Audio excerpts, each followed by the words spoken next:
जी, अगर बहन अपना हिस्सा माफ कर दे उसका क्या होगा? माफ करती नहीं है, कराया जाता है। बातें सही सही बताया करो, असली वाली।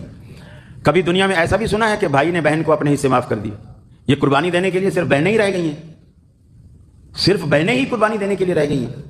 भाई क्यों नहीं कभी कुर्बानी देते कि जी अल्लाह ने हमें वैसे बहुत कुछ दे रखा है, अब्बा की जितनी जायदाद है हमने सब बहन को दे दी, हम उसमें से हिस्सा नहीं लेते। माँ बाप के नाफरमान। एक मिनट जरा आप दुखती रग पे हाथ रखवाया है तो फिर पूरा रखवाए ना। फिर कुरान मजीद में आता है, अल्लाह ताला ने विरासत के जो मसले बयान किए ना, ये अक्सर बिरादरियों में रिवाज है। माँ बाप मरने से पहले अपनी जिंदगी में बेटियों से लिखवा लेते हैं कि तुम अपने भाइयों को माफ कर दे रही हो और भाइयों से हिस्सा नहीं मांगोगी। और ये माँ बाप लिखवा के जाते हैं, वो बेटियों से लिखवा क्या जाते हैं, गोया बेटियों से उन्होंने अपने जानवी होने का दस्तखत करा दिया है।